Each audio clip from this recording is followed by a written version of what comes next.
প্রয়োজন হবে, তাই তারা তাদের পরিচিত একজন ড্রাইভারের গাড়ি ভাড়া করে। আসলে গাড়িটা খুবই ভাঙাচোরা আর পুরনো ছিল। ড্রাইভারটিও গাড়িটি চুরি করে এনেছিল। তারা গাড়িটি নিয়ে অনেকক্ষণ যাবৎ তাদের দলের একজন লোকের জন্য অপেক্ষা করতে থাকে। তবে কিছুক্ষণ পরেই ওখানে একজন পুলিশ চলে আসে। ওখানকার একজন মহিলা তাদেরকে সন্দেহ করে পুলিশকে কল করেছিল।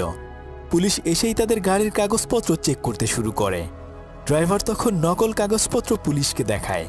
কিছুক্ষণের মধ্যেই তাদের দলের সেই লোক ওখানে তার ওয়াইফকে নিয়ে চলে আসে। সে এসে পুলিশকে বলে, ওরা সবাই আমার পরিচিত লোক, আমার বাসা এখানেই, ওরা সবাই আমার বন্ধু। পুলিশ এই কথা শুনে তাদেরকে ছেড়ে দেয়। তারা তখন কোনো মতে পুলিশের চোখ ফাঁকি দিয়ে ওখান থেকে চলে আসে। যেহেতু তাদের গাড়িটি অনেক বেশি পুরনো ছিল, তাই তারা নিজেরাই ওই গাড়িটির ইঞ্জিন চেঞ্জ করে নতুন একটা ইঞ্জিন লাগিয়ে নেয়, যেন এই ভাঙাচোরা গাড়িটার কখনো ইঞ্জিন বন্ধ না হয়ে যায়। এরপর তারা কয়েকজন মিলে সেই ম্যানহোলের ভেতরে গিয়ে টিন খুলে প্রতিদিন একটু একটু করে সুড়ঙ্গ খুঁড়তে শুরু করে। তখন মারিও বারবার ফার্নান্দোর কাছে জানতে চায় কিভাবে আমরা ওই ব্যাংকের লকারগুলো খুলব, কিন্তু সে তখন আসলে এই ব্যাপারে কিছুই ভাবেনি। এই কথা শুনে মারিও রাগ করে ওখান থেকে চলে যায়। যাই হোক, পরদিন রাতের বেলায় ফার্নান্দো শুয়ে শুয়ে আকাশে তাকিয়ে চাঁদ দেখতে দেখতে তার গার্লফ্রেন্ডের সাথে গল্প করছিল। সে আকাশের দিকে তাকিয়ে তার গার্লফ্রেন্ডকে বলে, দেখো, এই যে তারাগুলো দেখছো, এগুলোর আলো পৃথিবীতে আসতে অনেক অনেক সময় লাগে, আর এই সময়টাতে অনেক তারকা মারাও যায়। তখন তার গার্লফ্রেন্ড বলে, আমরা ভাবি হয়তো তারাগুলো বেঁচে আছে, কিন্তু আসলে তারা মারা গিয়েছে। এই কথা শুনেছে কিছুক্ষণ চুপচাপ বসে থাকে, কেননা এটা শুনে তার মাথায় একটা চমৎকার বুদ্ধি চলে আসে।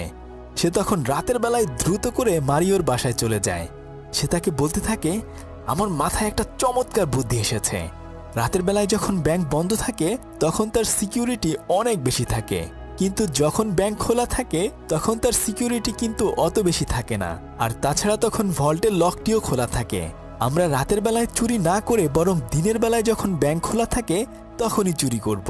সে তখন তাকে একটা ছবি দেখিয়ে বলতে থাকে, আমরা সবার সামনে দিয়ে ব্যাংকের ভেতরে প্রবেশ করব আর টাকা পয়সা নিয়ে ওই সুড়ঙ্গ দিয়ে পালিয়ে বের হয়ে আসব। এমন চমৎকার আইডিয়া শুনে মারিও খুশিতে আটখানা হয়ে যায়। এরপর তারা সবাই এক একজন তাদের প্ল্যান মতো প্রস্তুতি নিতে শুরু করে দেয়। কয়েকদিন প্রস্তুতির পরে চলে আসে তাদের সেই চুরির ঐতিহাসিক দিনটি। এরপর তারা গাড়িতে করে সবাই মিলে বের হয়ে পড়ে। তারা তাদের হাতের প্রতিটি আঙুলে সুপারগ্লু লাগিয়ে নেয়, যেন কোনোভাবেই তাদের ফিঙ্গারপ্রিন্ট কোথাও না লেগে থাকে। তারা দুটি দলে ভাগ হয়ে যায়। একদল যায় সেই সুড়ঙ্গের ভিতরে, আর বাকিরা ছদ্মবেশে চলে যায় ব্যাংকের ওখানে। কিছুক্ষণ পরেও মারিও এবং আরেকজন অন্য একটা গাড়িতে করে ব্যাংকের ভেতরে প্রবেশ করে। ভেতরে ঢুকে তারা সিঁড়ির ওখানে দাঁড়িয়ে মানকি টুপি পরে নেয়।